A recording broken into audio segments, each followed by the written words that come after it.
everybody's faces this morning. So let's welcome everybody to the 974th meeting of the North Carolina Board of Pharmacy. I will read the ethics statements. In accordance with the State Government Ethics Act, it is the duty of every board member to avoid both conflicts of interest and appearance of conflict. Does any board member have any known conflict of interest or appearance of conflict with respect to any matter coming before the board today? If so, please identify the conflict of or appearance of conflict and remain from any participation in the particular matter involved. All right, Jay, looks like we'll hand it over. Well, let's see, we need to hand it over to you. Sure, I'll take it from here if you'd like, Ashley. So our first item of business, as per usual, will be consideration of the minutes from our last meeting, which was September, of course, and each of you received a copy of those meetings last week.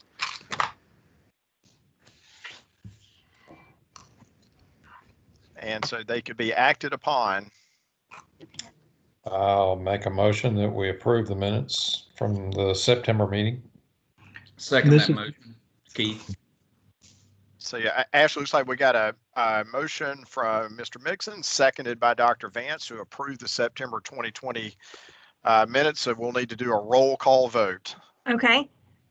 Keith, all in favor, say aye. Keith? Aye. Wallace? Aye. Andy? Since you designated aye, I'll say aye. Bill? Aye. Michelle? Aye. Ashley, aye. It passes. Very good. The ayes have it. And I can't see Wallace. I don't know if I'm. I think Wallace is hiding from all of us. Okay. Hey, There he is. Yes. It's trying to get these things again pinned. How do you pin them to the? So if you click on there's a show participants icon in your Got it. control bar. If you'll click on that, that'll open on the right hand side a list of participants. Got it. And then you can hover any name you hover over. There'll be an ellipsis, and if you click on that, one of the options will be pin. Gotcha. All Okay. right. Thank you.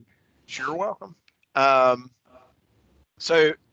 Madam President, the next item on the agenda is, as you know, each year the board recognizes pharmacists who have been licensed continuously in North Carolina for 60 years. And unfortunately, of course, because of COVID, the honorees are not able to attend today, which is unfortunate because those of y'all who've been to one of these, it's really a lot of fun when these pharmacists and their families attend. So sorry that they cannot be here today, but I am going to recognize each of those pharmacists right now. And bear with me for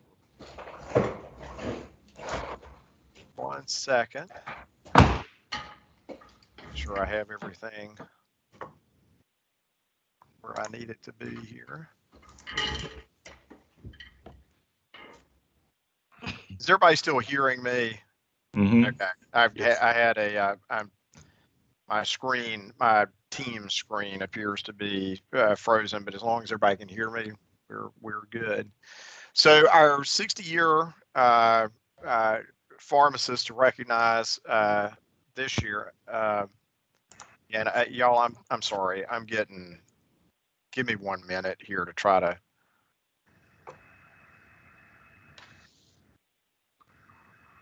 I'm having a. While you're waiting, Jay, Bill's lizard has now been replaced by a pack of dogs coming after him. That's right. The fox appears to have substituted for the lizard. All right. Well, I cannot. Some of my sub menus appear to not be working, but I have the main stuff up on my screen. So and awaiting your recognition, I do apologize for that delay. So let me recognize the 60-year pharmacist, and I know that some of them are on the call right now. Garland Wood Beal who is a UNC School of Pharmacy graduate from 1958 and was first licensed with the Board of Pharmacy on February 25th, 1960. Next is Marcel Cowan, UNC School of Pharmacy class of 1959, first licensed with us also on February 25th, 1960. Next is John David Hood, a UNC School of Pharmacy class of 1959 graduate, licensed with the Board of Pharmacy on July 6th, 1960. James Lewis Inabinet, UNC class of 1958, licensed with us on February 27th, 1959. Next is Glenn Alden King, UNC class of 1959, licensed with the Board of Pharmacy on July 2nd, 1959. William Luther Marsh, UNC class of 1958, licensed with the Board of Pharmacy on February 27th, 1959. Joseph Larry Miller, UNC School of Pharmacy class of 1960, licensed with the Board of Pharmacy on July 6th, 1960. Seth George Miller, UNC class of 1958, licensed with the board on February 27th, 1959. Russell Gray Mitchell, UNC class of 1959, licensed with the Board of Pharmacy on February 25th, 1960. So congratulations to all these pharmacists on this recognition. Those of you who are on here, you will receive a certificate of recognition from the Board of Pharmacy, and we hope that at such time as we have moved past this pandemic, that there'll be another time that we'd love for you to come to a meeting, and we'd be happy to recognize you in person then. So Ashley, that is our 60-year licensed pharmacist. I, for one, will never make it that long, but congratulations to each and every one of them. That's an awesome accomplishment. So congratulations to each and every one of you. And it looks like that we are moving on to the financials. We are. So the next, just a real quick, I'm hearing somebody appears to be moving dishes or furniture or some other large, heavy objects in the background. So just a reminder that if you are not speaking, appreciate it if you would mute your microphone. And if we can figure out who it is and they don't mute it, we'll be sure to shame you remorselessly throughout the remainder of the meeting. I had to move my chair, but I assure you I'm not loading dishes. That's Clint Pinion, everyone, Renaissance man. I would like to register a complaint about Mr. Pinion that he's not showing his video, and clearly Keith and I got up and did our hair this morning, so I think you should be on video. I think Clint thinks correctly that he's doing us all a favor. He did his hair this morning too. There he is. There he is. Yes, Ashley, our next item on the agenda are the financials, and two pieces of the financial this morning. First, of course, you all know that Bernard Robinson, our accounting firm, conducted an on-site annual, virtual this year, annual financial audit. And Sandy Newell is here from Bernard Robinson to present that audit report to you. And I think that JP is going to share screen so that if you need to see anything from the audits, that and there it is. Thank you, JP. So Sandy, I know you're on. I yield the floor to you for presentation of the fiscal year 2019-2020 audit report. Okay, thank you, Jay. Welcome, everyone. I'm glad to be here at the meeting. And Ryan is also on, I think. Hi, Ryan. And, yes, hello, everyone. Ryan did the heavy lifting, so I'm going to talk to you though about the governance letter, and then Ryan's going to hit a few highlights on the financial statements. The governance letter is a required communication that we need to go over just to make sure that you're aware of everything with how the audit went. The audit went very well, even doing it remotely. And we want to thank Rhonda and JP for all their help in making it go so smoothly. It was more work for them to upload more documents and things for us. But basically, this letter covers to let you know that there were no new accounting policies that were adopted, that were required to be adopted for the year audited. We had an estimate for depreciation, which is similar to the prior year. The most sensitive disclosure was just putting the fair value measurement of the investments into the fair value hierarchy. And that's just because it's how easy it is to value them. And so we look at that and kind of have a 1, 2, 3 on that. And Ryan can go over that in the financial statements. We did not encounter any difficulties in performing the audit, and we did not need to make any corrections or journal entries. So kudos to Rhonda and JP. That's unusual for us not to have to make any entries at all. They did a really great job. We didn't have any disagreements with management. We did require management to sign a representation letter, basically saying that they had disclosed everything to us that we had asked about. As far as we know, there was no consultation with other accountants. And with regards to the management's discussion and analysis, which is the first part of the financial statements that's prepared by management, we do limited procedures on that. So we check the numbers and we read, the summary to make sure that it makes sense to what the numbers do, but we do not audit it. And that's all that last paragraph is saying. So any questions on the governance letter? Okay, I'm going to turn it over to Ryan, who's going to hit some highlights on the financial statements. Thanks, Sandy.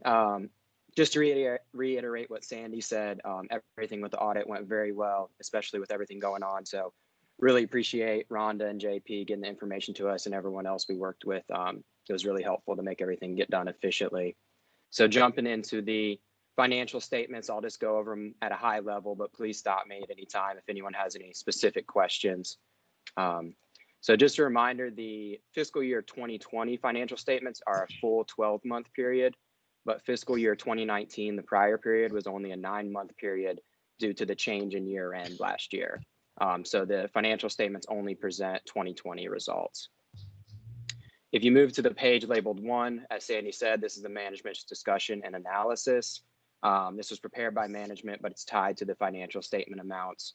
At the bottom, you can see that assets and net position increased due to the fiscal year 2020 net income of about $750,000, and liabilities were consistent to prior year. The second page compares revenues and expenses. Revenues were up slightly. The revenues were not impacted as much by the extended period because the renewal period falls within both fiscal years starting in October. So there wasn't a major change in that. And then the expenses increased pretty significantly due to those extra 3 months, especially with the payroll expenses. If you move on to the next page, you'll see our opinion. So most importantly, our opinion is clean or unmodified and notes that the financial statements fairly present the financial position of the board. On the second page of the opinion, there's an emphasis of the matter, basically just saying that the financial statements did not purport the position of the state of North Carolina. And it also notes that the required supplementary information of the MD&A, we perform limited procedures on, as Sandy mentioned. Jumping into the statements, on the statement of net position on the next page, as you can see, the majority of assets are held in investments in cash. Liabilities, majority is accrued vacation and minimal accounts payable, leaving total net position of just over 11.5 million, with 9.8 million of that being unrestricted. On the next page is a statement of revenues, expenses, and changes in net position. As in other years, the majority of revenues represent those renewal fees, and majority of expenses are payroll related. And on the next page, you'll see that there was total increase in net position of just under $750,000, which included about $270,000 of investment income. And that net position number, the 9.8 million of unrestricted, would cover just over 2.5 years of operating expenses, taking out depreciation. So we feel that's an incredibly strong financial position. We usually recommend somewhere between 3 to 6 months. So to have over 2.5 years of operating expenses covered is a really strong position to have. The next statement is just a statement of cash flows, which shows the in and out of cash. And moving on after that is the notes. The financial statement notes were consistent to last year with no new notes being added. So just the amounts will change in the notes. So I don't know if anyone has any specific questions on any of the notes. I will know that the very last note discloses the commitments with ThoughtSpan and the NCPHP for that annual fee paid to them. So other than that, does anyone have any questions on any of the notes or anything else in the financial statements?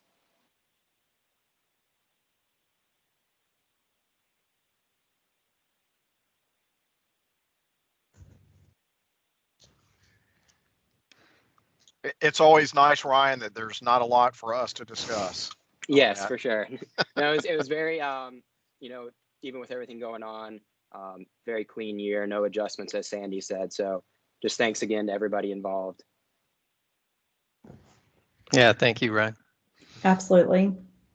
Yeah, and Tina couldn't be here today, but obviously, Ryan, I know that you and Sandy will reconvey our thanks to Tina for her great work with this, and board members. They're right. JP and Rhonda did their usual superb job in working with the auditors in a situation that was a little more challenging because the number of documents that particularly JP had to find and send over. But Ryan and Sandy, we are appreciative, of course, that you all were flexible and able to work with us in a way that got this done efficiently and without exposing any of us to any unnecessary risk of COVID transmission. It was most helpful and appreciated. We appreciate the relationship. Thank you all. Sandy, just to confirm while I've got you on here, assuming that the board approves the financial audit here in a few moments, I am correct, right, that you all will send that report to the folks who need to receive it over in Raleigh? That's correct. And we will copy you on that email so that and we keep a copy of that email also in our electronic binder to all of the agencies that it's going to. I appreciate that, Sandy. I appreciate you keeping the record when inevitably 6 months from now, somebody's going to claim that we didn't send it to them and we have the record that we did. Exactly. That's why we keep a copy. I've learned to use all manner of read receipts required and sent when doing the annual report. Ashley, that obviously, if you guys have any questions on the audit, as Sandy said, that now is the time. Sandy, I talked with Ashley last week. I don't get a sense that the board members felt there was any need to have a discussion with you all about the audit outside the presence of staff, but that is something, of course, that they can do if they feel it's necessary. Right. We are glad to do that if you would like to. Does any of the board members have any questions or concerns about the audit?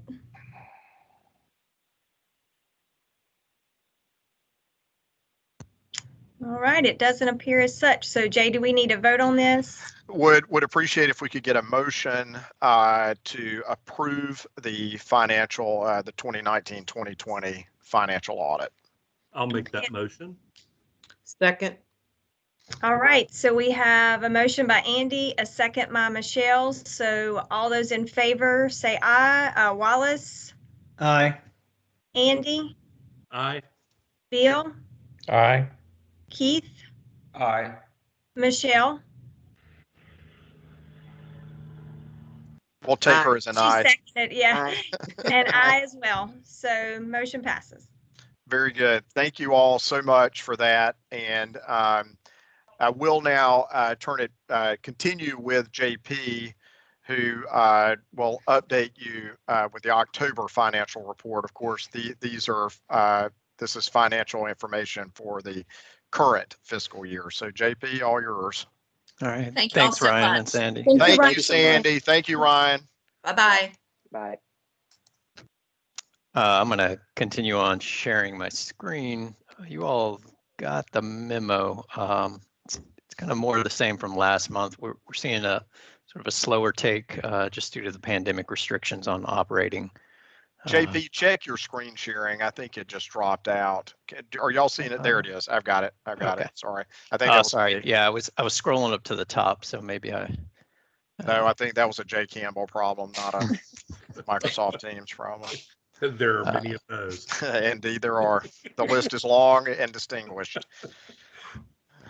Sorry, JP. So no. So more of the same.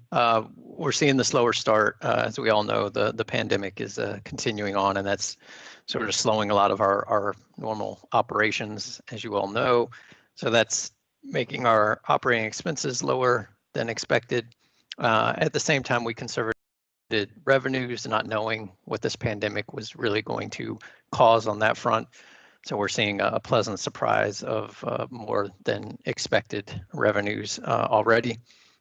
Not great, but more than expected, which is always the way you want to go with revenues, and lower than expected, which is always a nice thing with expenses.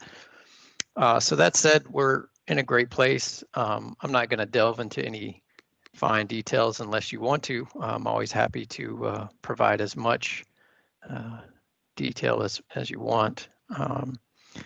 But really, we're, kind of a slow start.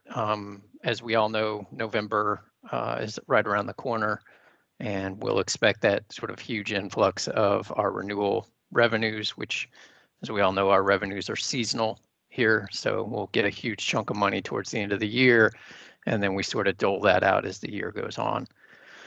So unless there's any specific questions, I will let you all proceed with the more important business of board matters.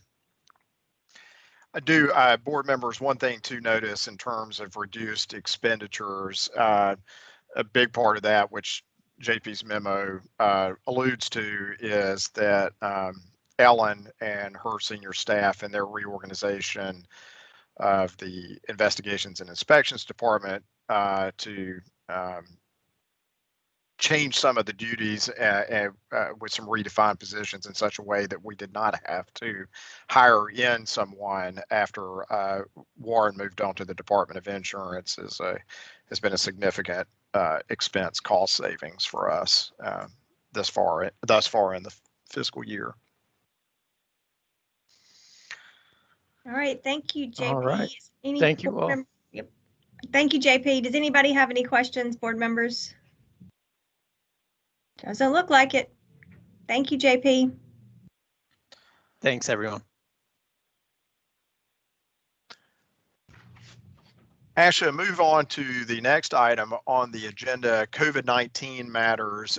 Before I get to one potential decision-making effort, just a quick update on a couple of things. I think you all know that I've been serving on both testing and vaccination planning task forces at the invitation of the governor, and continue to have weekly meetings on that.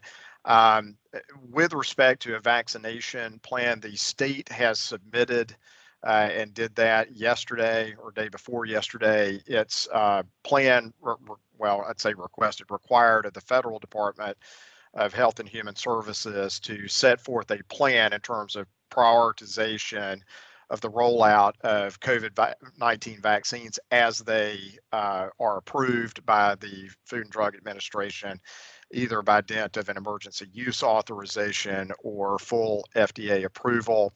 That has been submitted.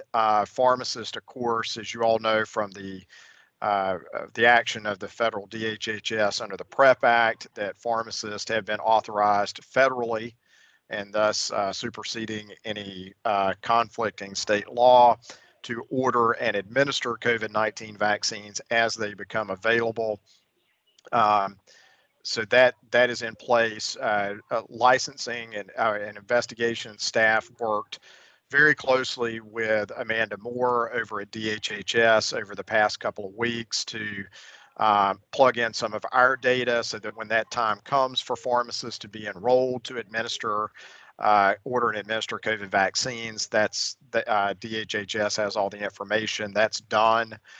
We'll continue to update that as we get new licensees and the like. The priority plan is in. Of course, that plan takes certain assumptions about when vaccines are going to be available and in what quantities. So that's going to be a fluid situation, but the prioritization are the things you would have expected, that in the very early going frontline healthcare providers with significant direct patient contact and risk of COVID are certainly in the highest priority.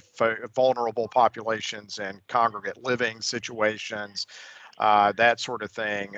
So pharmacists who will be administering vaccines to folks in those phase one, what are called the phase 1A and 1B process, these pharmacists will be able to get a COVID vaccine early as well. But those contemplate a very limited amount of vaccine under an emergency use authorization. By and large, pharmacists who are going to be providing COVID vaccines are in the phase 2 rollout, the immunizers piece of this. So there'll be a lot more information coming both at the federal and state levels about the vaccine rollout as actual vaccines are available. I think you all have been following that certain very optimistic hopes about timing of vaccine releases. I mean, some of you heard there have been suggestions that those could be happening. Those could be happening in November or early November, are not going to happen. I think most folks are thinking there could be smaller amounts of certain vaccines available under an EUA, perhaps in December, although probably late December, but we're really hearing more January now. And hopeful timelines for any sort of mass quantity of vaccine available continue to look to the spring and summer of 2021. So that's where the vaccine stuff is. Testing stuff, the testing work group, just an update that, as everyone certainly is aware, these have not been a good couple of weeks in terms of COVID infections. The numbers of infections are going back up, and most worrying is that the percentage positive of COVID test has crept up again above 5%, which State Health Director Tilson made clear indicates that we are back into community spread of COVID-19 and not just isolated outbreaks. So there, perhaps some of this was to be expected with the onset of winter and people congregating more indoors anyway. One of the big questions out there clearly has been, did the phase 3 relaxation contribute to this? It likely did, but what that variable is versus others is a little hard to say. But it's all the numbers have not moved in the direction we wanted over the past couple of weeks, including and maybe especially hospitalizations, which is itself a lagging indicator. But we're at the highest numbers in most data points that are being followed since June, July of this year. So we'll hope to see those trends not continue, but it's going to be tough here going into the flu season and the cold weather. So that's all the happy news of COVID numbers. Sorry, Hey. I think so much. Hey Jay, this is Antoine. Hey. Somebody asked a question inside the chat session. Okay. Adam Mola asked, are pharmacists or will pharmacists be allowed to enroll as providers with DHS? I assume the question is with respect to federal DHHS to administer COVID vaccines. The answer to that is yes, and that is something that the North Carolina Department of Health and Human Services is coordinating. So there will be more information about that, I'm sure. Okay.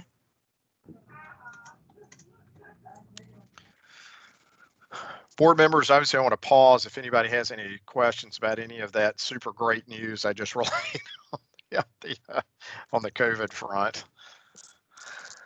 Jay, excuse me for that. Jay, nationally, we see a lot of states talking about pharmacy technicians and their role in this. What is the latest from your perspective, from what you've heard with your involvement with NABP and maybe communication with other states and so forth? I really don't have anything new to report on that, Andy. The federal authorization for administration is limited to pharmacists. So if technicians were going to begin to play a role in actually administering COVID or any other vaccine, that would be a change that would have to happen at the state level. And I think that most likely Clint can stop me before I run off the cliff if I look like I'm approaching the edge. Hard to say whether that would be something that would be required statutorily in North Carolina. Clint is nodding, as I suspected was the case. So that becomes more of an issue over at the General Assembly. I don't ask the question in necessarily in a sense of support. I just No, I know. Yeah. From my reading, I just you read what's going on out there. I just was trying to get a gauge. Yeah. Thank you. Yeah, it's I think nothing's really changed, Andy, than what you're hearing. I think there are a number of states that continue to talk about an expanded role for technician administration of vaccines, but it continues to be very state specific on that. Let me move into the one discussion item, and I'll certainly need Andy's help on this one as well.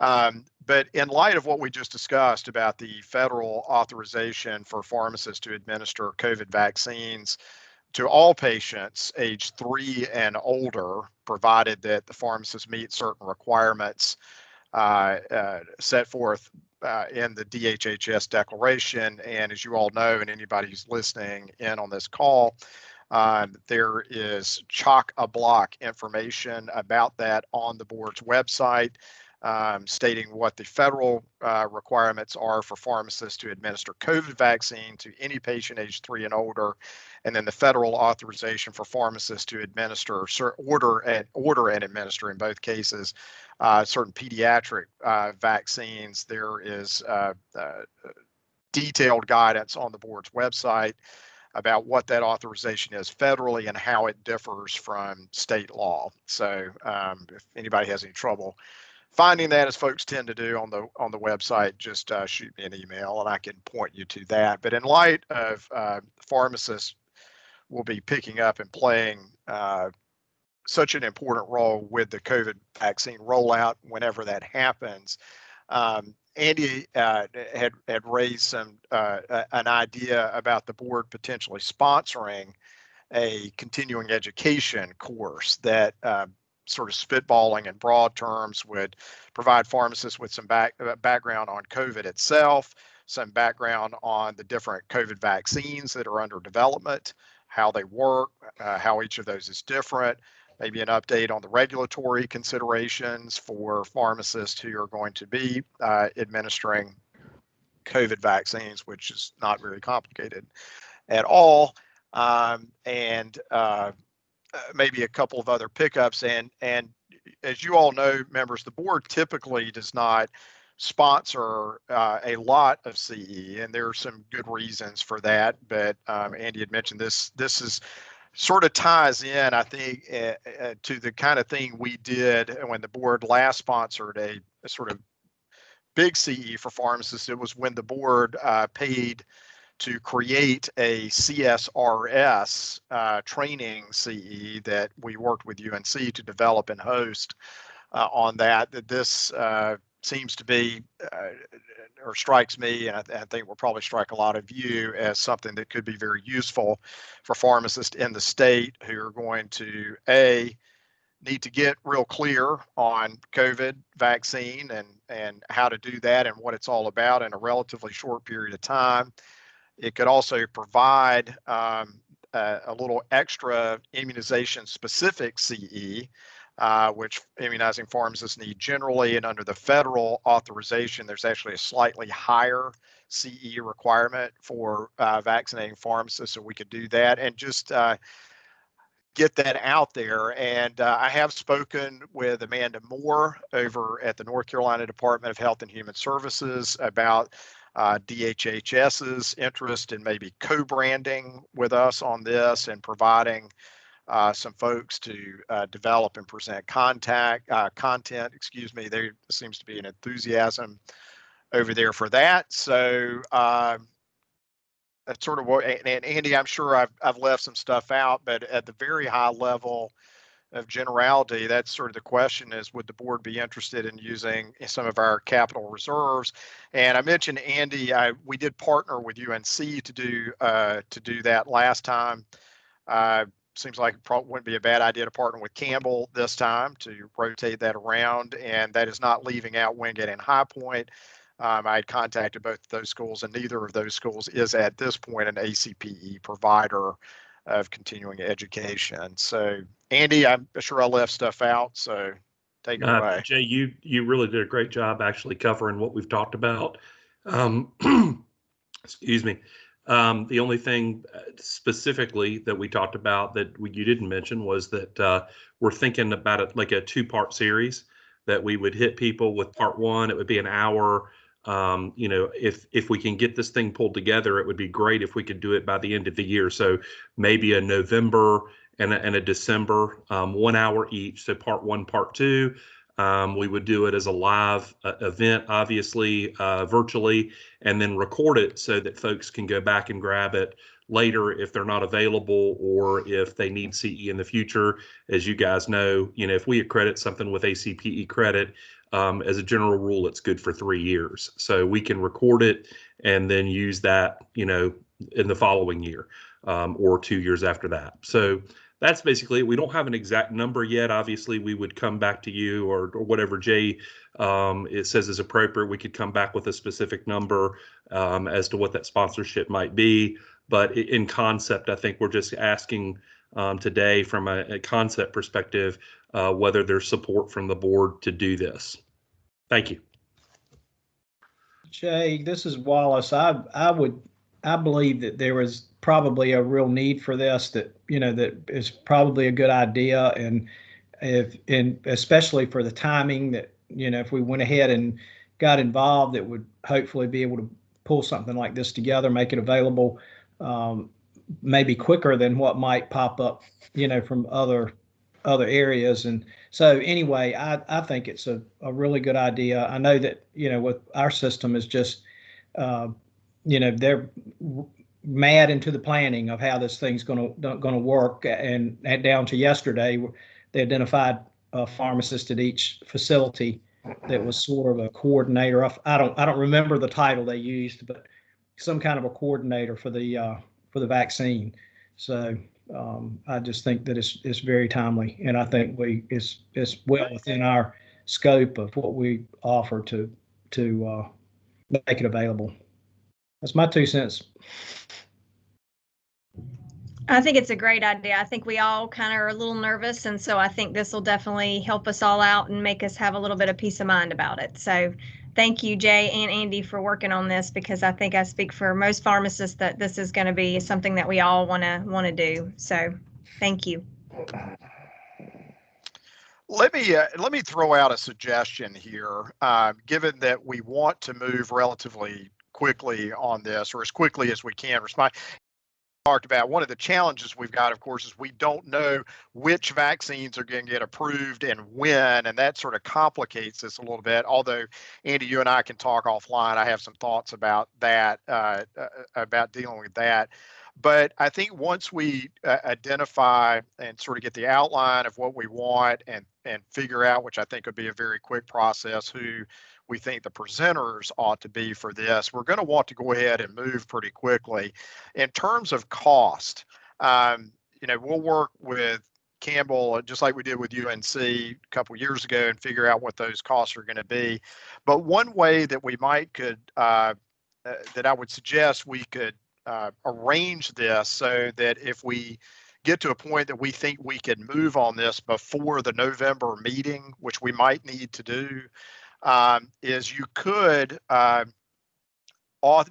delegate to the Budget and Finance Committee the authority to act for the board to approve an expenditure of funds to get the CE accomplished. And look, I think we all know we're not going to go crazy and spend $200,000 here, and we have more, as you just heard, we have more than sufficient capital reserves to do this and to do it well. But just in terms of flexibility, I'd throw it out whether you might be comfortable delegating the authority to approve expenditures for this project by the Budget and Finance Committee. And Jay, obviously we could, yep. This is Wallace again. I wouldn't rule out Health and Human Services for, they would want to come to the table with something to help with something. I've looked into that, Wallace. I think what they are happy to do is provide in-kind contributions, but I think it's going to be a lot. I'm going to continue to press that, but I'm operating under the assumption, Wallace, that in terms of the cash layout, it's going to wind up being us. But again, I don't think it's going to be some crazy number. But you're right. I've made that outreach. Will it be live CE? Yes, it will be a lot. It will be theoretically, it'll be a 2-part series, an hour apiece, both live, and then recorded for future use. And one of the things I meant to say earlier, conceptually, as we've talked about this, Jay and I, and he's talked to Amanda, the idea came up of doing this as an interprofessional piece where potentially we would also accredit it for physicians and nursing.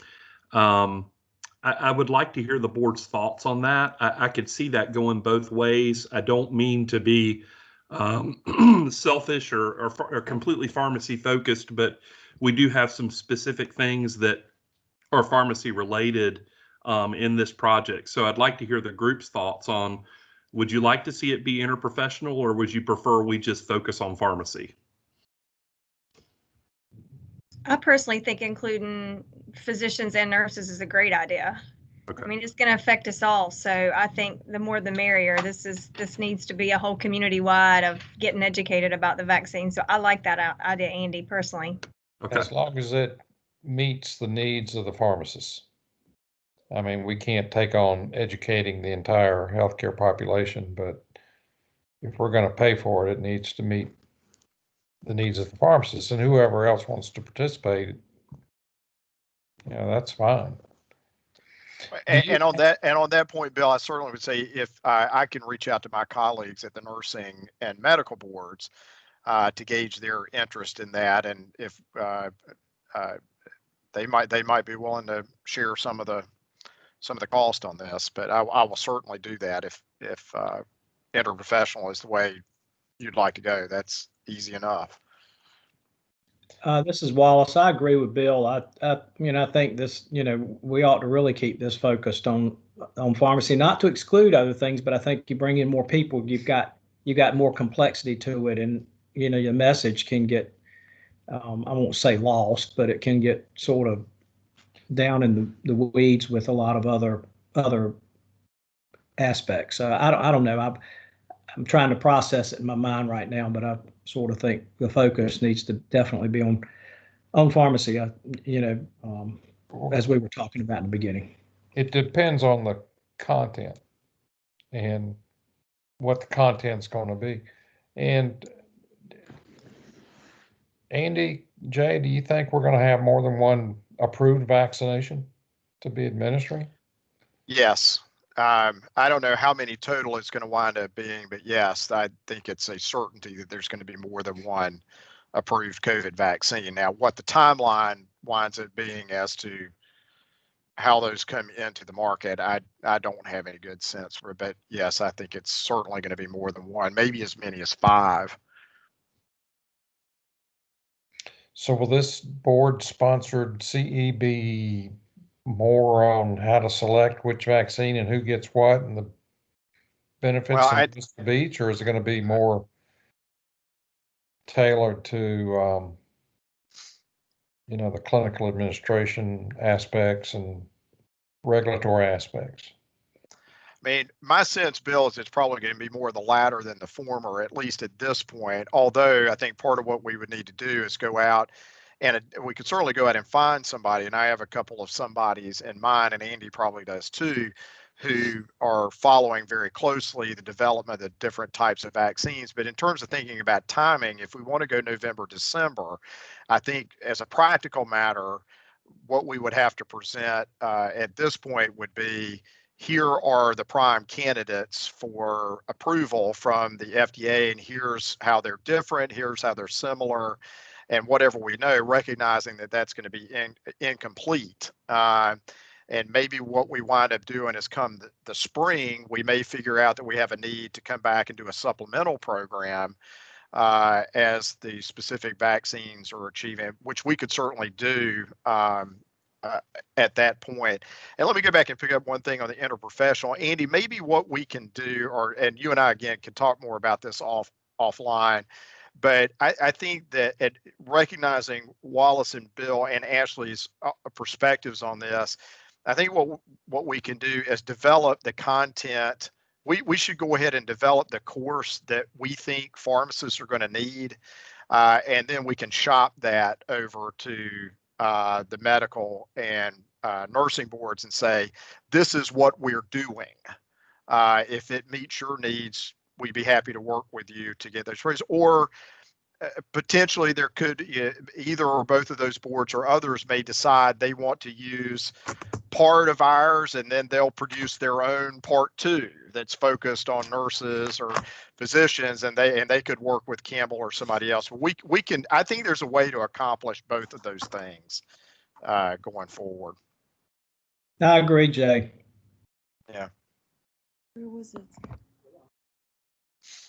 So Jay, do we need to vote to delegate the authority to approve this expenditures for this?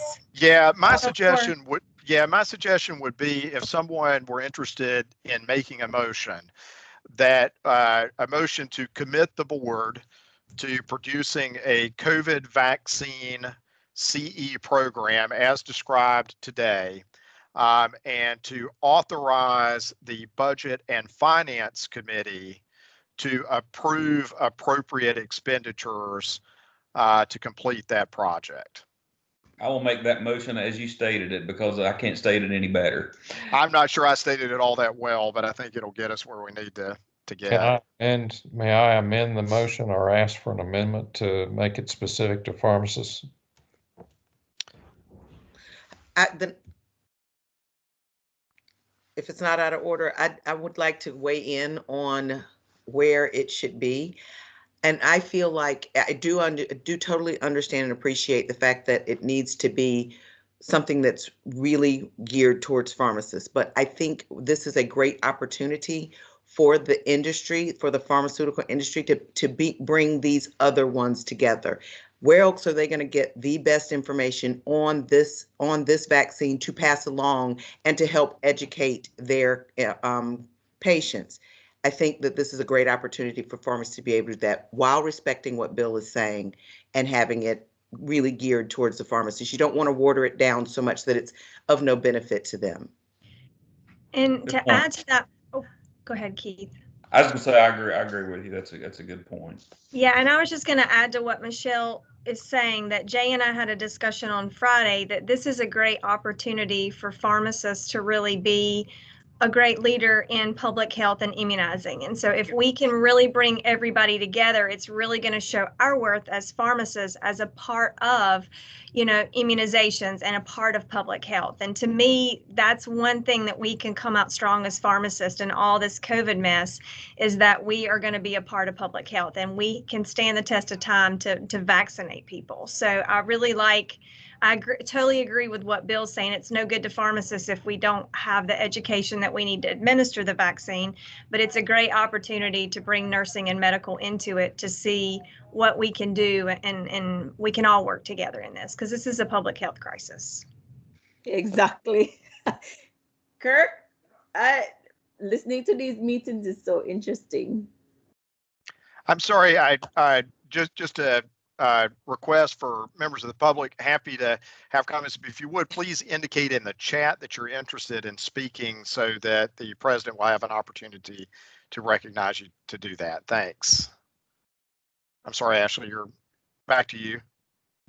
So we had a motion on the floor, and I just want to make sure, Jay, before we get into the voting, Should I recuse myself as a voter since this would involve my primary employment? I think it's, yeah, you should. I don't think there's a hard thing. Clint, I see, is not in agreement, but I think for clarity, since yes, Campbell specifically would stand to benefit from the contract, that'd be the right thing to do. Okay. And like I say, everybody, everybody go back to Bill and Michelle. I think that we're all basically at the same place, which is clearly our core development has to be a course that focuses to pharmacists, provides pharmacists with every bit of specific information that pharmacists need to be able to understand the COVID vaccination processes and to carry out vaccination. But as we develop the outline of what this is going to look like, we will reach out to our nursing and our physician colleagues to say, here's what we've got developed. Would you like to come on board? And then figure out if there needs to be adjustments. But to Bill's point, we'll absolutely keep this pharmacist centric in the type of presentation. But I think we can meet all of these. I don't think any of these things we've discussed are mutually exclusive. I do have one other question. Do you guys charge for CEs? If that's possibly a way to recoup some of the costs? That's a great question, Michelle, and one that I realized at the minute you were asking the question I was not clear on. I think what we have in mind here, Michelle, is similar to what we did with the controlled substance reporting system, is that we will make this available without cost to pharmacists. Now we'll have to think about capping what our total expense on that is going to be, which we also did with the CSRS. But I think our idea would be to use some of our reserve outreach funds to make this without cost, at least in the early going. And like I say, we probably come up with a cap, and we could talk with the Budget and Finance Committee about that, come up with a cap of what we're going to spend. And we may get to a point next year, next spring, we start saying, well, the free slots have been used and now it's going to be available. But I think we do want to get it out free to pharmacists in the early going. Andy, does that jive with what we've discussed? That's accurate. Duplicating what we did with opioids, given the public health crisis in both situations, something that pharmacists, physicians potentially, and nurses potentially can participate in for free.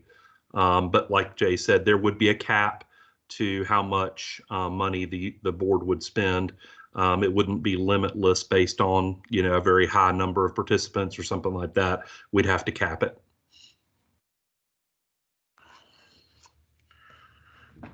Okay, so I feel like, Michelle has a question. Last question. In this industry, do you all ever have anything that are considered mandatory CEs? I know in the insurance industry, you have to have ethics and flood every so often. Is there something that's mandatory? No, pharmacy, and I'll expose my bias here, mercifully has escaped directed CE topics.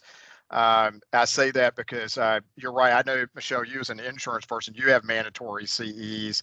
As Clint and I have certain topics we have to get every couple of years in our continuing legal education. But no, that comes up every now and then. My bias, Michelle, based on my experience and continuing legal education, is that if you mandate a particular topic everybody has to get, that's a recipe for really terrible CEs. Because people will go see any old terrible CE because they have to have it. Okay. But Jay, as immunizers, we are required to do a certain amount of 3 hours now, right? That's correct. And so, yeah, the one-off on that is that immunizers are required to get 3 hours of immunization specific, although that's a very broad topic, are required to get 3 hours of immunization every 2 years. And DHA, federal DHHS authorization, it's actually a 4-hour requirement.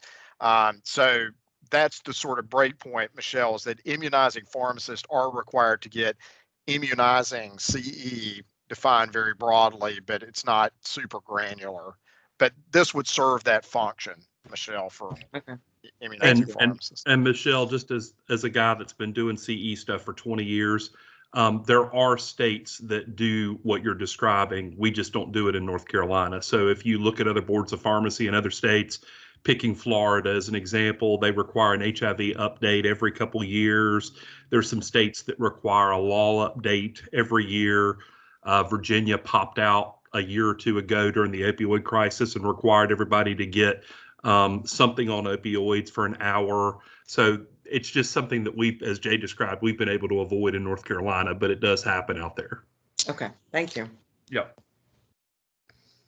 As an example, South Carolina wants like half of their CE for pharmacists to be patient-centered.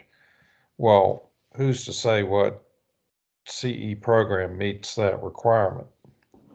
You know, so it does have a unintended consequence when you start saying you must have this CE for this purpose. And will our CE program be such that it meets all 4 of the CE hour requirement? Is that the intended? No, we've been looking more at about a 2-hour program, so it would meet half of it, and then folks could get another 2 hours per day. What this would do, Bill, though, is it would take it for any North Carolina immunizing pharmacist who already has to plan to get 3 hours. This would at least provide a way to guarantee get that extra hour they need. Right. All right, is there any further discussion? Wallace, did you have something to add? No, I'm good. I think we can go ahead and vote it from my perspective. I think that we do need to restate exactly how the motion reads. I know there was some talk about changing things or changing some language in the motion, but just for clarity's sake. Jay, you up for that? I'll give it my best shot here. So the initial motion was that the board approves the, well, maybe let me just restate it. Maybe that way, that the board approves the creation of a COVID vaccine continuing education program to be developed and provided to pharmacists without cost, and to work with the Campbell University College of Pharmacy to create both a live and a recorded on-demand CE program that the board authorizes the Budget and Finance Committee to work with board staff to approve funding for this effort. I think that's not poetry, but I think that's basically it. That's pretty good. That was beautiful, Jay. With an understanding that doesn't necessarily need to be in the budget, that we will, once we've outlined what the CE is going to be, we will reach out to our colleagues in the physician and nursing world to enlist their interest in being a part of this as well. All right, so do we have a motion for that? For whatever that was. So I'll make the motion. Is there a second? I'll second Keith. Keith. Okay, so all in favor? Michelle, did you have a question? I'm sorry, Michelle, did you have a question? Okay, sorry. No, I'm good. Okay. All right, so all in favor, Bill? Aye. Keith? Aye. Wallace? He says aye. He's muted. He remuted himself, but he said aye. Okay. Michelle? Aye.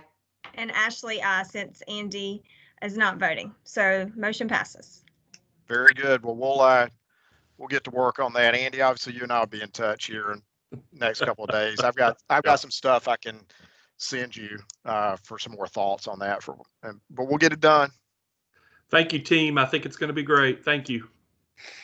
Thank you all for doing that. Ashley, just want to check in. It's 11 o'clock. Do folks feel like they need a short break, or do we want to keep moving along? Bill says yes. We need a break. What do you think, Ashley? A 10-minute break? I think Reconvene at, that's perfect. okay, well, and be sure you mute and turn off your cameras. As you may have seen in the news recently, these online platforms have become means of people committing career limiting mistakes. So don't do that during the break.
Clint, Matt Groening himself could not have done better.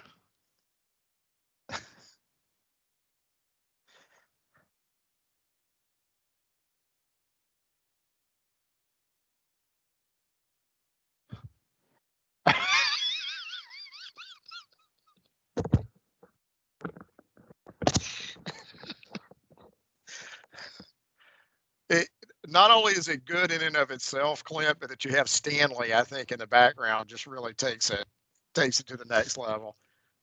I can't hear you, by the way. You're muted. You're muted, Clint.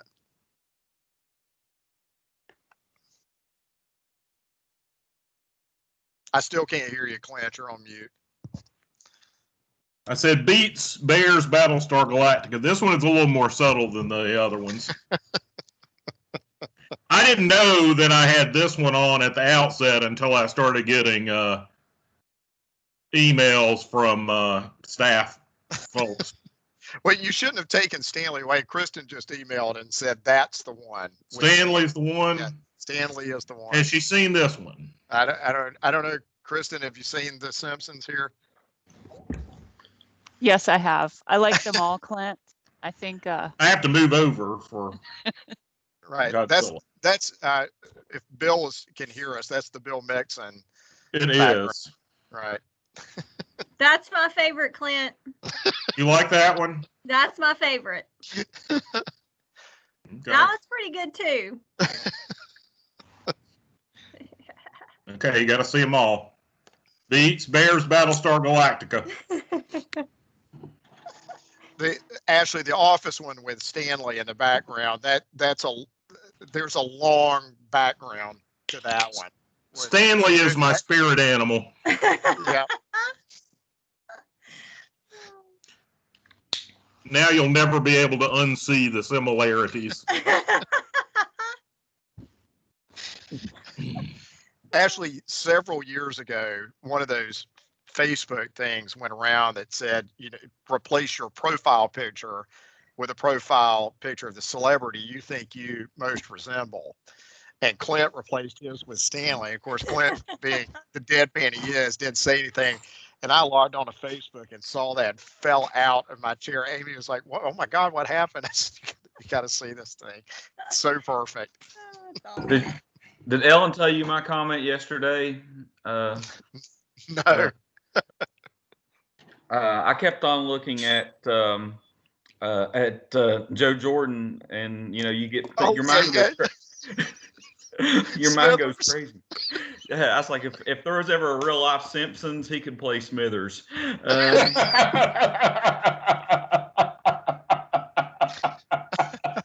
Not a knock at all. Smithers is he's a handsome man.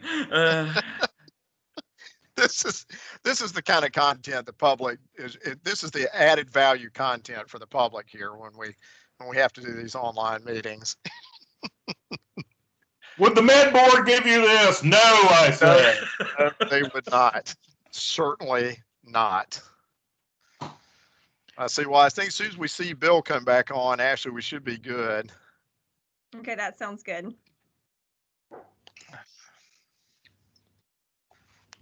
He had to check on the lizard. Had to feed it a grub worm.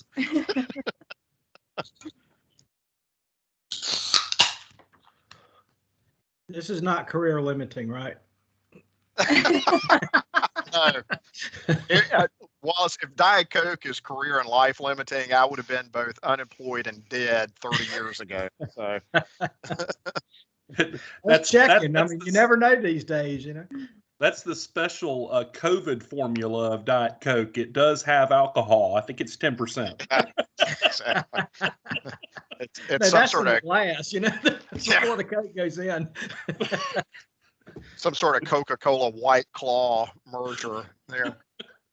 Did y'all see Tab is officially dying this year? I did. I pointed that out to Amy. That's really a thing, Clint, because I think you knew there were websites devoted, created and marketed to the Tab devotees from the 70s, and they would post when somebody saw a case of Tab available somewhere.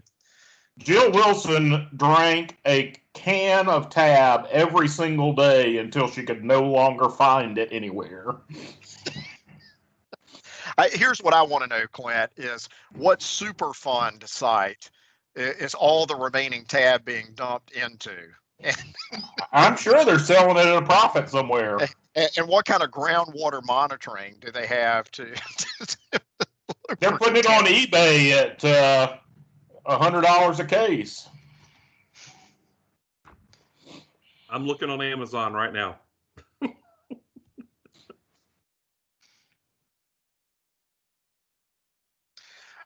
Ashley, it's 11:13. I assume we'll collect Bill back up, but I would suggest Okay. maybe we go ahead and That sounds good. get started again.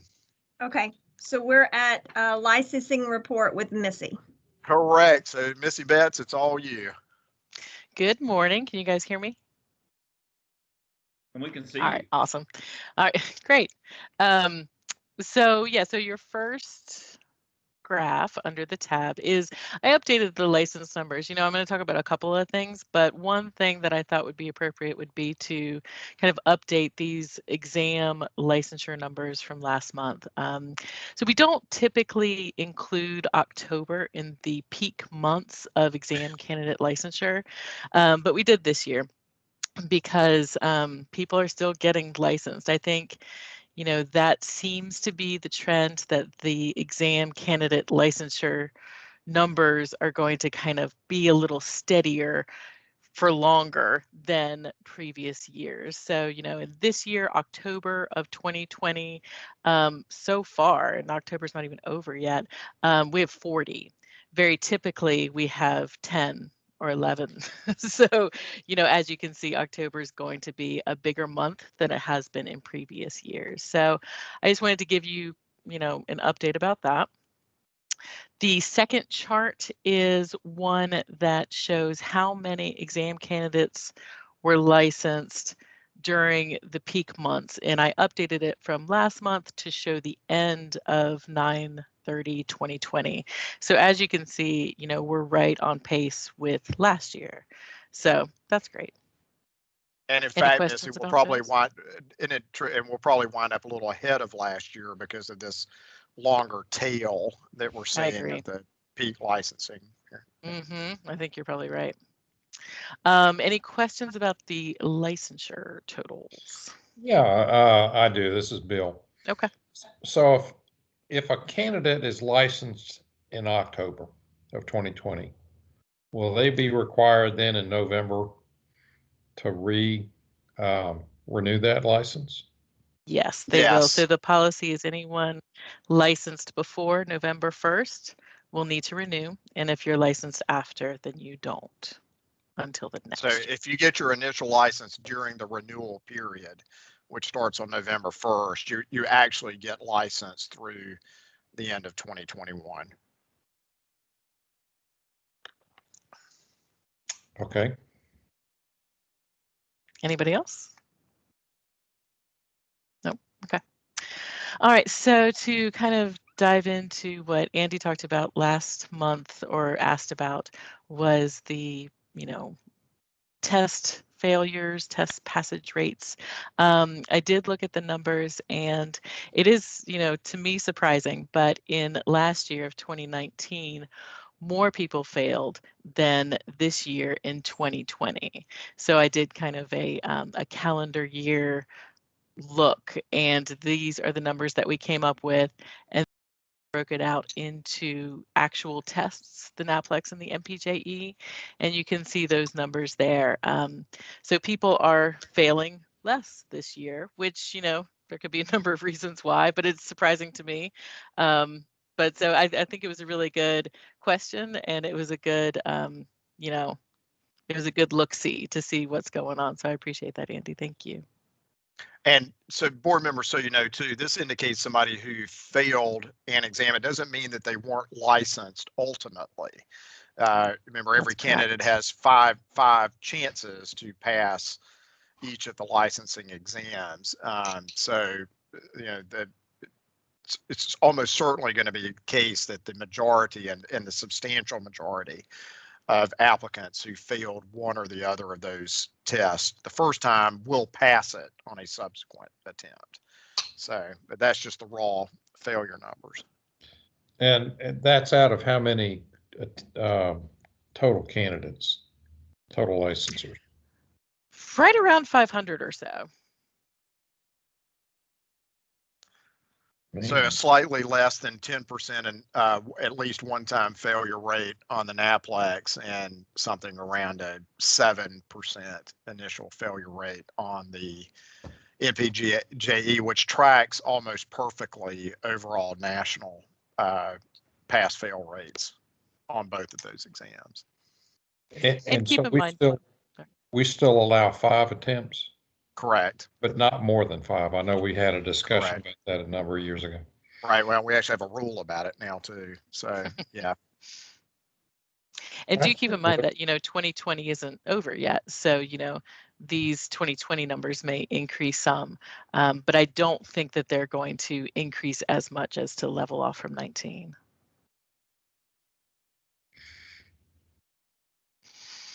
Anything else on that? Okay. And as JP alluded to, renewals is coming up November 1st. I just provided a few little highlights from the renewal under the tab here. The renewals do start November 1st. That is a Sunday. I've been aware of that since last year. And we talked, I've touched base with everyone that's involved with renewals, which is pretty much everyone in the office, financials, and enforcement, and everybody knows it's a Sunday. The banks are closed on Sundays, but people will still be able to renew. We've made sure that everything should go flawlessly on the first day, even though it's a Sunday. Our programmers are available, I'm available, board staff is available if there's any problems. So I'll be monitoring it, obviously, to make sure everything is working correctly, which, it always does. So I think that that's just part of me just wanting to make sure that it does. But I will be on tap looking at that. On November 1st, the licensure gateway page, which is our main page where people log in, and y'all have probably seen that, it'll change slightly to include instructions about how to renew and what each category needs to do. It'll also include a link to the frequently asked questions that most people have. So, that's a good resource for people to go to if any of y'all get any, questions about renewal. That's always the first place that I send people to, because it has a lot of information. On November 2nd, we will email out renewal reminders so that everybody can be reminded. We send a few of these out each year. The one thing that I think is going to be an issue this year, or not an issue, but I do think that there's going to be a high volume of calls and emails about, is the CE requirement. I continue to get a lot of emails and calls from pharmacists asking what if the requirement has changed because of COVID. And of course, you guys talked about it in June, and I always send that information out to people who email or call. We've also already done an FAQ concerning that, to put that exact information that y'all talked about in June on there. We'll include that on the renewal reminder for pharmacists. But I do think it's going to be, a big question this year. So I do appreciate y'all talking about it in June so that I can point pharmacists to that area and that they know that you've discussed this. The election will coincide with the renewal, but as a reminder, pharmacists do not have to vote and renew in the same sitting. Both items are available during the whole renewal, season. Business e-profile numbers will be on pharmacies, and they will, we've worked with NABP to get those numbers, and we're gonna, populate those on the pharmacy and DME renewals. And so that shouldn't be an issue for any pharmacy or DME to renew. So it won't be a hindrance in any way. Missy, let me pause on that to make sure that you and Antoine are properly credited for the hard work on this. But as you all know, we talked about it way back at the beginning of the year. We're enforcing our existing rule to require e-profile numbers, which already, we've had the rule in place for several years now. But we had not to date enforced that for pharmacies and DME, or for permits as opposed to individual licenses or registrations. And we opened that up back, I guess it was in June, right, Missy, when we opened that up to remind everybody, and folks started going in and getting their business e-profiles. We worked with, well, I say we, really, again, Missy and Antoine deserve every ounce of credit on all of this. Worked with NABP staff to overcome some initial technical challenges that folks were having, but then opened up a dialogue with NABP about potentially having porting all of our permits up to NABP, having them wash all of those through their systems to eliminate duplicates, and look for any erroneously entered e-profile numbers. And for those permits that did not have an e-profile number, they auto-assigned an e-profile number.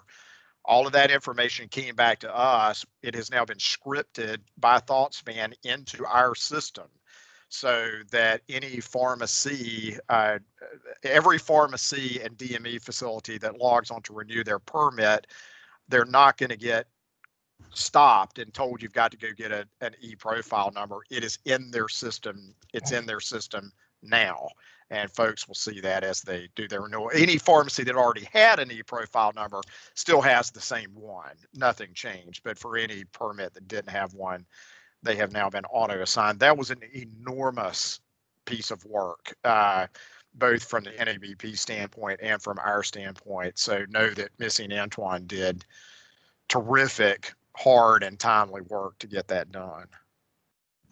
So Jay, just to make sure I understand that part, because that process, I had to do that, was not very easy, and it took weeks. So if that's when we started looking into alternatives.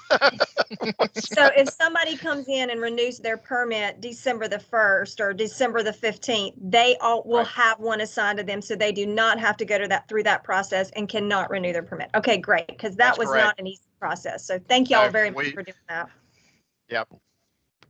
And we appreciate that, Ashley, because I mean, so many people did talk about that, you know, it was a long process and it was a little bit difficult. And, you know, we didn't want to hinder anyone from being able to renew their pharmacy permit. That's the last thing we want to do. And so this was, you know, thanks to NABP, this was something that they offered up, and it did work. So we're really happy about that. Yes, thank y'all. I wish I would have been a procrastinator.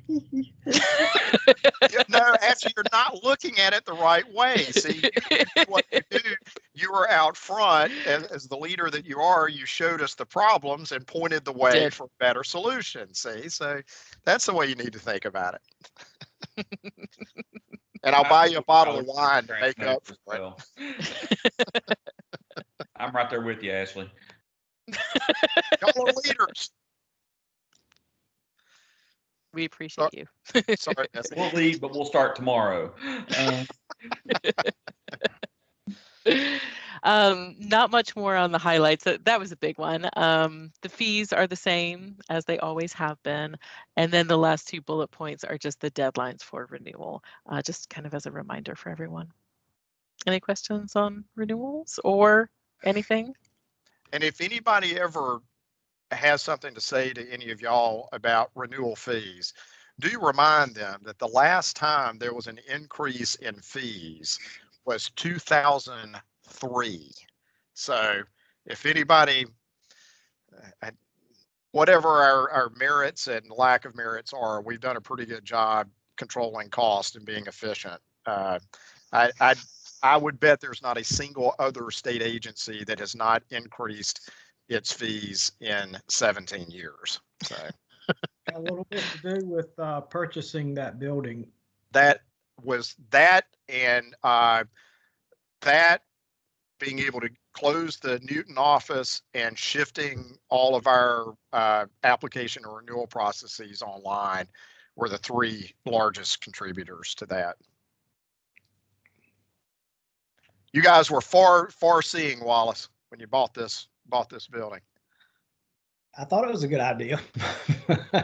and it surely was. Any questions from this? Yeah, I'm sorry, go ahead, Andy. This is a question for you. not necessarily for Missy, but it ties into Missy's topic. So, and I'm not trying to muddy the water here, but I'm curious. Jay, are you aware of the PCOA exam, the Pharmacy Curriculum Outcomes Assessment from your time working with NABP? I am. I'm a little reluctant to start getting into that topic, but I will try to avoid the trapdoor that may open beneath me. Well, and I'm not trying to do that. I just wanted to get, and if this is a conversation for another time, there seems to be some movement in that exam being more permanent and required as a activity in PharmD curriculums, and it would be like a. Let me say this, Andy, and you and I can have a discussion offline about it. That there is an enormous amount of gross information that has been put out about PCOA by an organization of which you are a member that is not NABP or the State Board of Pharmacy. So does it begin with the letter A? that is not the worst guess in the world on Okay. that. So we can talk more about that if you want to. But in fact, there was a memo that went out to all deans last week about that. So Michael's got a copy of that. Okay. Sorry, didn't mean to get us off on a tangent. We were just in that category. No. Well, I'm curious now what we're not being taught. These are not the droids you're looking for. Yeah, Bill, PCOA is not a test that the Board of Pharmacy has any involvement in. It's a pharmacy curriculum's outcome assessment. It is a test that NABP and ACPE developed some years ago that ACPE requires colleges of pharmacy to use as a means of having a third or sort of an outside the college method of assessing whether students are appropriately moving through the curriculum. And there's been sounds reasonable to me. Is that yes, is there a group that wants to use that for licensure also? No, there has been no. That's the absolute answer. There has been some talk sent around that the PCOA is becoming some sort of stalking horse for movement into a two-part sort of licensing exam process. I think you all know that medical students take their step 1 exam, I think at the end of their didactic instruction in medical school, and then take step 2 licensing exam at the end of that. There had been some information being offered up that PCOA was a stalking horse step 1 licensing thing. That is not true. But without getting into it, I would just say that, in my opinion, those that were sponsoring that particular bit of information were sponsoring that information for reasons that had to do with internecine politics and not anything to do with reality. But it's thank you. On the surface, it sounds like a good idea. But yeah, I mean, the test has been around now for what, 15 years thereabouts. That's right. We've been using it. Anything else for Missy on licensing? Missy, you're now an expert on PCOA as well. All good information. Thank you, Missy, for all those updates. Thank you. And all your hard work. Yeah, Missy and her team and Antoine, they do incredible good work. And Missy, I know you're worried about the Sunday kickoff, but I predict we'll be good on that. I'm sure it'll be fine. Thanks, Missy. Thank you. Members, next item on the agenda is, as you know, each year we are required to submit an annual report. We are required by statute in Chapter 93B of the North Carolina General Statutes. The bulk of the content of that annual report is set forth specifically by statute. And it's a lot of different data points, and Cindy Parham, Missy Betts, Antoine Pryor, Kristen Moore, Rhonda Jones, Ellen Vick deserve some special appreciation for their usual efficient and thorough gathering of all those different data points. In fact, they are also good that the new data that was officially required by statute to be in our annual report is data that they already gathered and put into the report last year. So you have a draft of the report. Most boards take an opportunity to provide a bit of a narrative in that report to describe significant activities and achievements over the course of the year. I have done that as I typically do.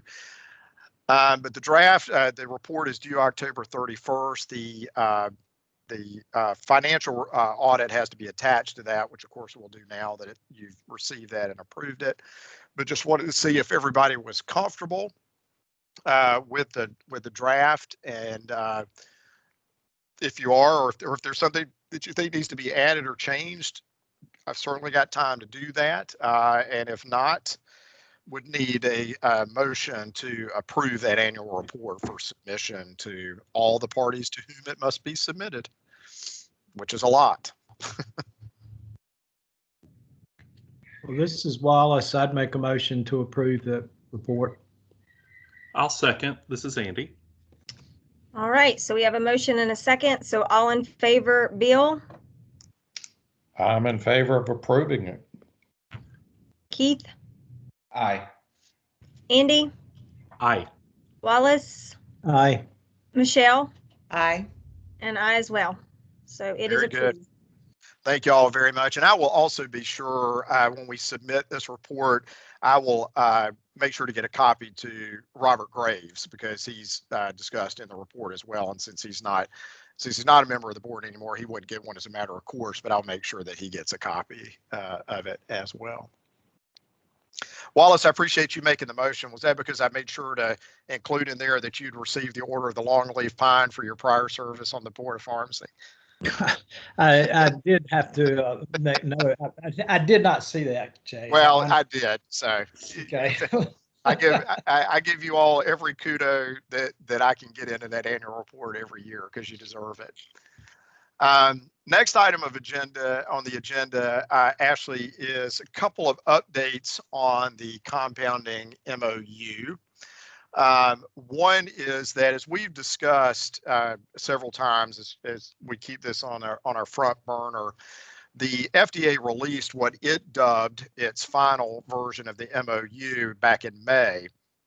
And FDA announced that once the Office of Management and Budget had signed off on that document, that FDA would not begin enforcing the 5% interstate shipment rule, or it's not really a rule, part of the Drug Quality and Security Act, for 1 year, so that states would have an ample opportunity to thoroughly consider the MOU, to make any regulatory changes that they think they might need to make to enter into that MOU before compounding pharmacies that provide compounded product interstate would be affected by the 5% rule.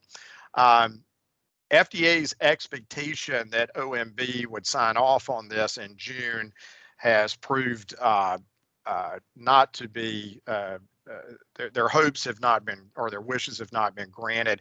OMB has still not signed off on the MOU. Now, I don't say that in any conspiratorial way. I don't have any reason to think that that's a product of anything other than bureaucratic inertia. But what it means, though, is that the 1 year clock has not started running yet. So we're still, in terms of thinking about signing on to the MOU and anything we need to do, we've still got plenty of time to do that.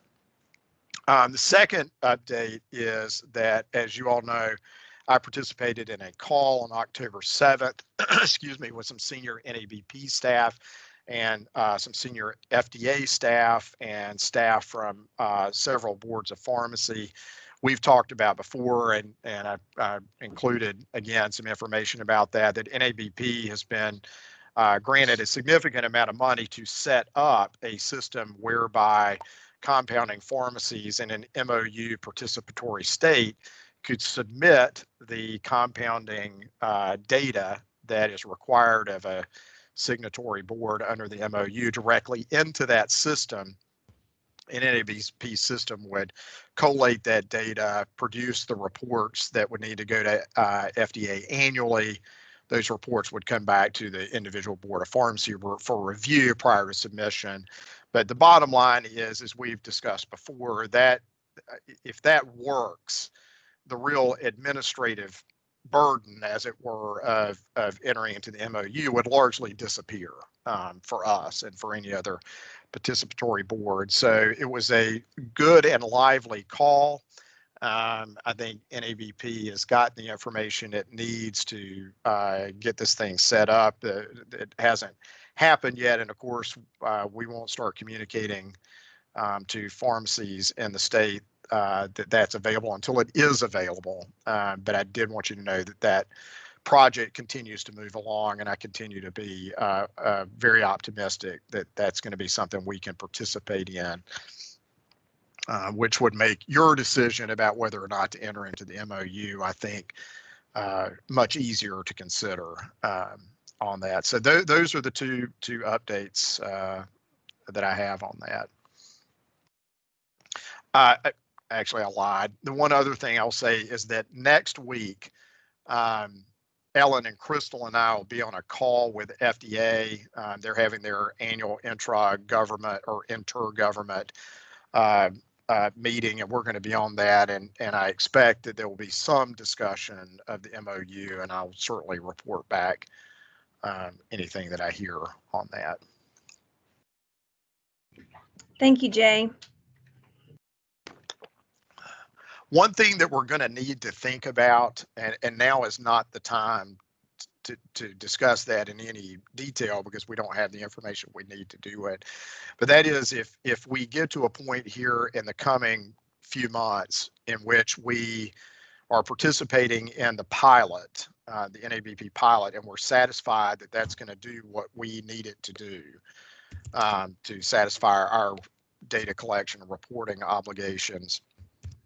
And we are moving toward thinking that if that's the case, that we're inclined to enter into the MOU, we're going to need to think about a rulemaking that would say pharmacies that meet certain criteria would be required to report certain data into this database every year. But that's a conversation for another time. But just wanted to put that on your radar that that's something we'll have to think about. What if and when we're satisfied that the system works as we want it to, and that the MOU is something that we're inclined to sign on to.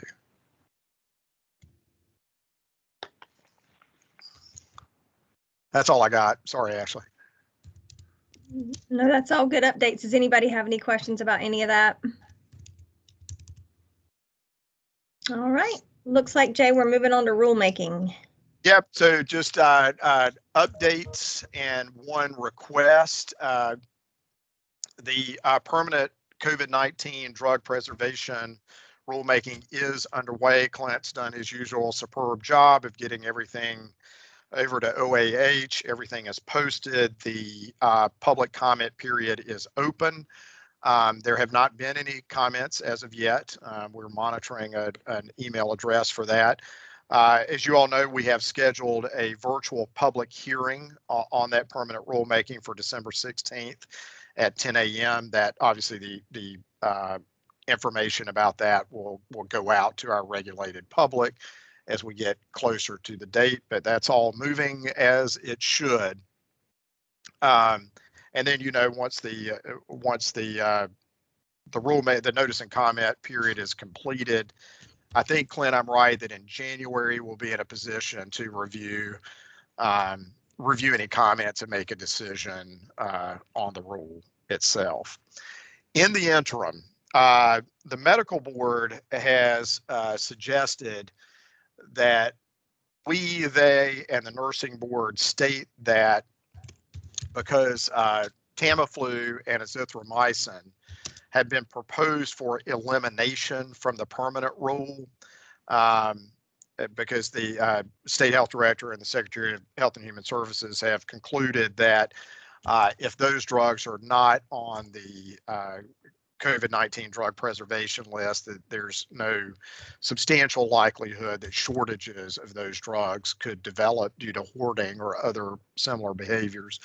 That because they are proposed for elimination from the permanent rule, the medical board has suggested that each of our 3 boards announce that we intend to exercise enforcement discretion and not enforce the drug preservation rule requirements under the temporary rule with respect to Tamiflu and azithromycin. And the basis for that being we're moving into cold and flu season. There are going to be lots of Tamiflu prescriptions. There are going to be lots of Z-Paks being prescribed. That the thought being that folks would probably prefer that the specific requirements for those prescriptions and the temporary rules not be ones that we're enforcing as we head into that. The medical board has discussed it. That's what they would like to do, and to their credit and much to my appreciation, they held off making any statement about that until both we and the nursing board had an opportunity to weigh in. So I guess it's what I'm putting to you essentially is, would it be the consensus of the board that you're comfortable with staff not exercise, or with staff exercising discretion to not enforce provisions of the COVID-19 drug preservation temporary rule as they apply to Tamiflu and azithromycin? Clint's got his hand up. You're on mute, Clint. It's not about that specific question you just asked, so if you want to proceed, then I can circle back. Okay. So just want to see what y'all think about that. I think it's a good idea because it's a you know, at this point there's not the shortage, there's no shortage or no of the either drug, and it's just adding another layer for pharmacies to and pharmacists and their staff to have to deal with to get the correct diagnosis or get a diagnosis code.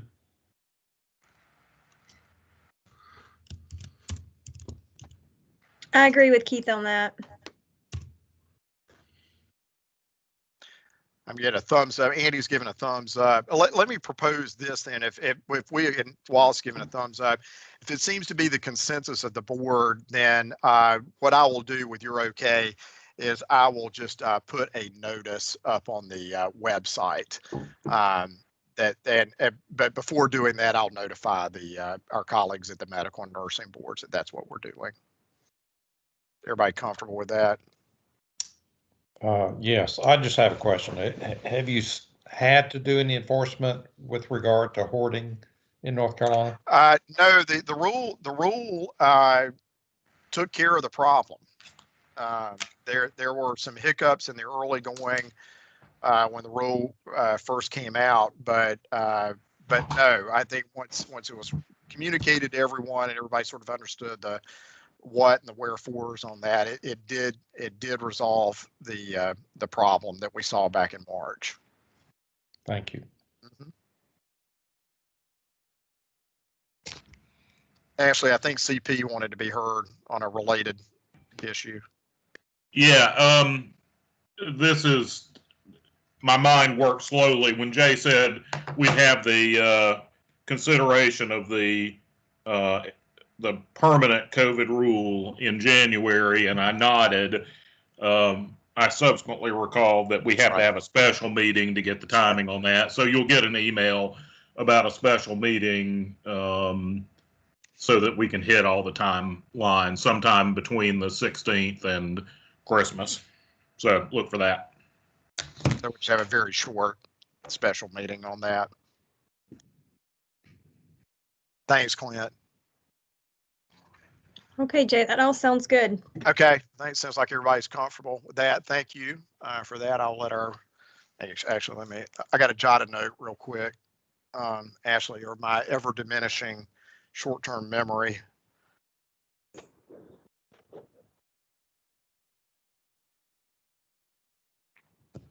Okay. Next item, sort of a non-update, limited service pharmacy permits. Wallace and Bill, I think I'd communicated with y'all already, but just let the full board know that Chase and Crystal continue to do really terrific work gathering some additional data about who holds limited service permits in North Carolina and why they have them. And they've done everything they needed to do and more. Because I took a week of vacation, I got behind the 8 ball on meeting internally and sifting through that data. But Wallace and Bill, I think as I communicated to you guys, we'll figure out a time sometime between today and the November meeting to round up and further discuss the limited service permit. But your suggestions about things to look at were most helpful. And so we'll just wanted to let y'all know I hadn't forgotten about that. And the delay is due to me, not to not to Chase and Crystal. That then gets us there. Speaking of Crystal, now would be the transition point, and she's going to give you an update on the investigations department. Hello, how's everybody doing? Good, thank you. Good. So as you can see under your tabs, we have a total of 265 cases that we have assigned. We have 72 AOC cases, 22 diversion cases, 48 errors and omission, 39 inspection follow-ups, 3 others, and 71 procedural legal, and 6 substance abuse cases. So far this year, we're running a little bit behind than what we did last year. Surrenders are the exact same as they were in September. We have 1 clinical pharmacist, 1 DME permit, 1 nurse practitioner, 4 pharmacists, and 19 pharmacy technicians. Any questions about that?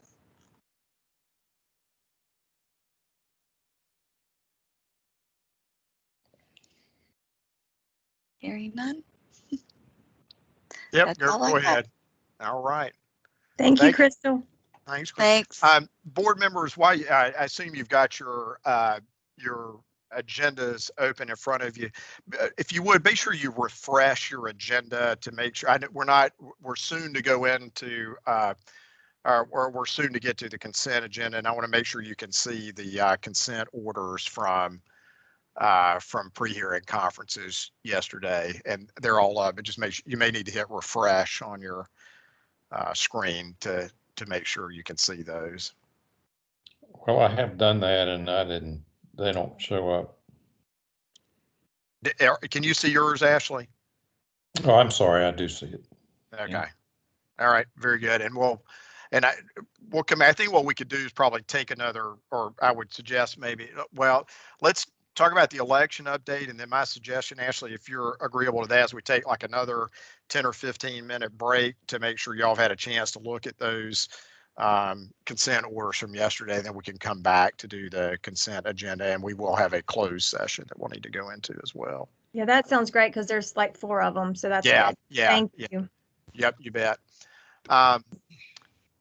So moving into the election report, I think obviously we've been keeping everybody posted with regular emails. Kristen has done her usual superb work and working with all the candidates, and we all know that we have an election, and we've talked about it before, and Missy referred to it earlier in her report, that we will be having the Southeastern District position for the board election running concurrently with the entirety of the renewal period. So November 1st, 2020 through March 1st, 2021.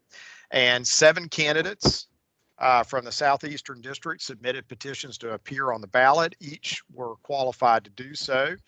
Of course, Andy, who's running for a second term on the board, then Wes Hickman, Eric Lee, Bronson Lowry, Joy McLaughlin, Justin Sparrow, and Irving Trust.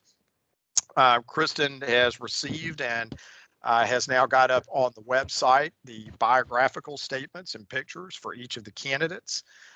Kristen has also provided each of the candidates with the de-identified electronic materials so that candidates can reach out to pharmacists in the state to discuss their candidacy. And everything with the online voting tab is ready to go and will become live as soon as the renewal period opens up on Sunday, November 1st. So this is, as you all know, our second time using the new election rules, but I think we're all set and ready to go, but certainly happy to answer any questions. Clint, I see you got your hand up. Is that just still up or? Okay. Sorry. Sorry. No, Got stuck problem. up. So any questions or comments on this? As usual, very high interest in running for the board.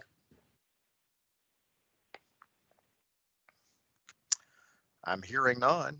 So I would say good luck to all the candidates. And Kristen, thank you as always for your terrific and professional work with all the candidates.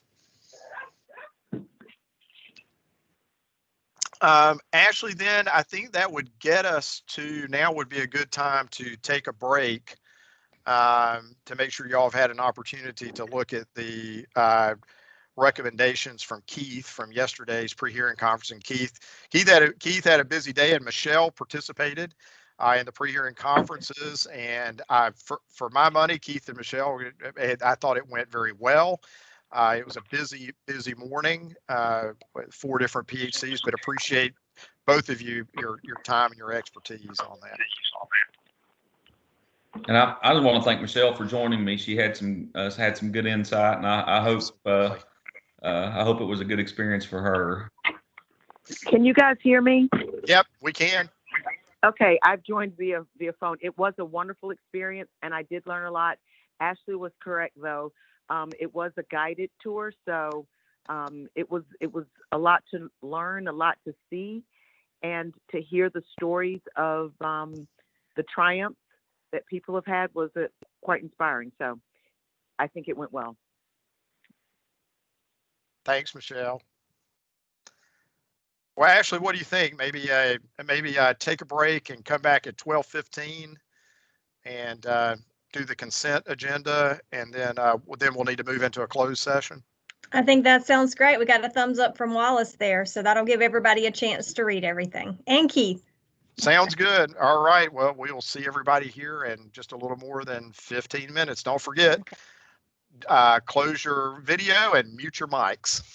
For most pharmacists, that's time for a lunch and a nap. That's right. All right. See you all in just a few minutes.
Hey, Clint.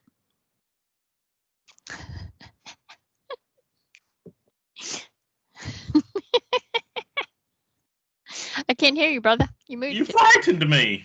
I'm sorry, love. I did not mean to frighten you. How you doing? You good? I'm doing great. I'll just go to my happy place. Please put The Simpsons up. That's my favorite one. The Simpsons you like? Okay. And when Keith made that comment about Smithers yesterday.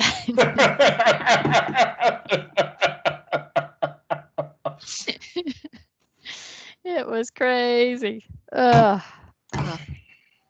things are good, okay? Mm-hmm. I made myself some apple butter last weekend. I felt almost like Ellen Vick. Almost, you ready to come quit your day job and come start with Jellin Jams? That's right. Apple Butter by Clint, a division of Jellin. There you go. It can definitely be part of the umbrella. Okay. So I made some pear butter with with ginger and yeah, it's real good. Real good. I'll have to send you some. I'll trade you. All right, let's trade. Let's do an apple pear butter trade. Yeah. Let's do it.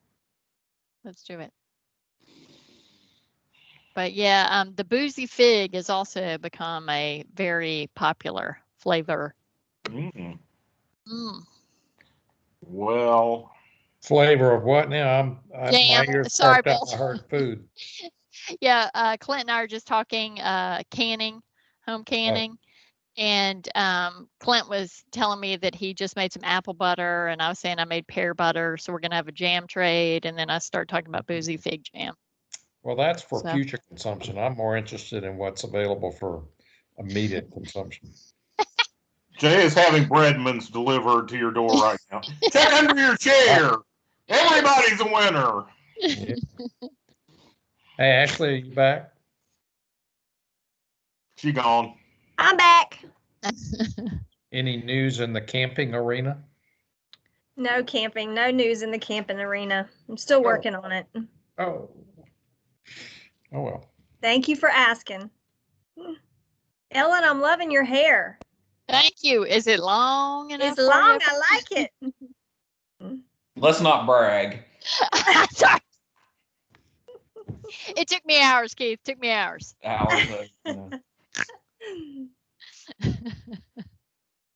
Did somebody snort? Yes. Sorry. Yes, it was Ellen. Mea culpa. The answer is always Ellen. Ellen. Yeah. It's right or wrong, always Ellen. Ashley, can you hear me? Just doing a quick check. Yeah, I'm seeing. Yeah, I can see you. I hear you. I forgot to charge my headphones last night, so they died. So I had to go. Yep, we can hear you. Good.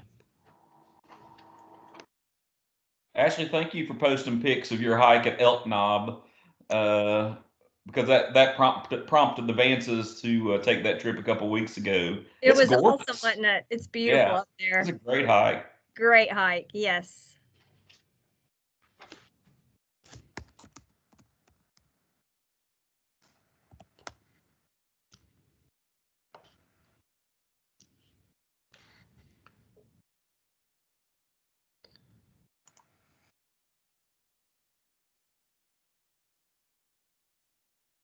Ashley, just FYI, when we come back, Michelle's planning to log back on, but she unexpectedly had to, and she called me earlier this morning, unexpectedly had to take her father for a doctor's thing.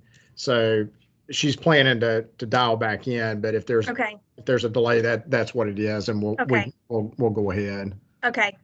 Yeah, it looks like she's dialed in. Perfect. Her phone number is appearing on the screen. Yes, I'm here.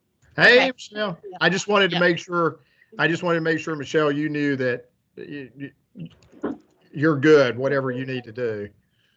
Okay, thanks so much. We're here. We're at the appointment. We're waiting, but I may pop in and off. So my apologies. No. Do tell your dad I said hi. I will definitely tell my dad you said hi, Jay.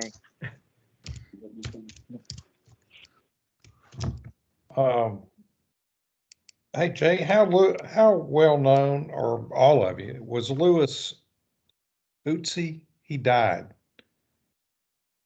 And do we have a way to recognize pharmacists who have deceased who are notorious, for lack of a better term? Not that Lewis was notorious, but I think he was well known. I can't remember how. Doesn't ring a bell with me. Okay. Okay, Jay, Yep. so it's 12:15. I'm sorry, I didn't mean to interrupt you. No. I was about to say the same thing. Okay. I think we're set to go. So, Madam President, here's what I would say. We have the consent agenda items, obviously. And then we do have a closed session to discuss potential summary suspensions. Just like we discussed last month, once we go into closed session, we'll pause and Antoine will make sure that anyone on the call who is not part of the closed session is not. But what that means is we won't be able to we'll come back into open session just to adjourn. So just want to go around the horn and make sure there's nothing else that we need to pick up or discuss before we do consent agenda and then go into closed so that we don't have a public meetings problem. There's nothing else that I know of. And I'm not seeing or hearing anything. So Okay. Ashley, I think we're ready to go to the Okay. to the consent agenda. Sure. Okay, so has everyone had a chance to read the consent agenda and have any questions for Keith or Michelle in regards to those? Ashley, let me suggest, although technically Keith's the only one that is recused as he made the recommendation, we probably should have both him and Michelle recused. Okay. Just All right. belt and So, suspenders. okay. Yep. So is there a motion to approve the consent agenda? So moved. Right. Second? Second it. All right. I'll I'll take second. Wallace on that one. So all in favor, say aye. Andy, Aye. Bill, Aye. Wallace, Aye. and Ashley. Aye. So it is approved. The consent is approved. So I guess now we need to make a motion to go into closed session, Jay? That's correct. Okay, sounds good. Motion for closed session? Second. All right, so there's a motion by Bill, a second by Andy. All in favor, Keith, Aye. Wallace, Aye. Michelle, Aye. Bill, Aye. Andy, Aye. and I as well. So we'll move into closed session. Very good. So we'll pause here for just a few minutes while our attendees drop off, and I know Antoine will let us know when we're ready on that.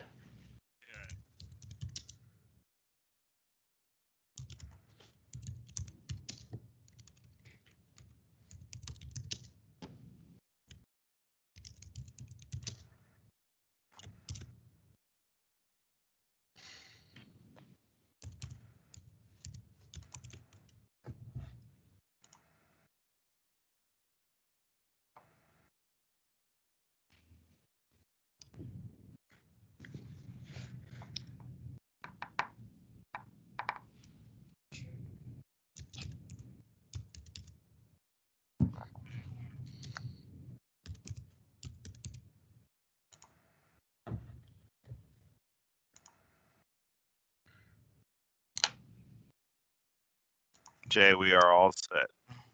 Very good. And just an FYI, there were no additional questions that were in the chat session as well. Perfect. And thanks, Antoine. I'm sorry. I should have asked you that before we went to close session. Oh, you're fine.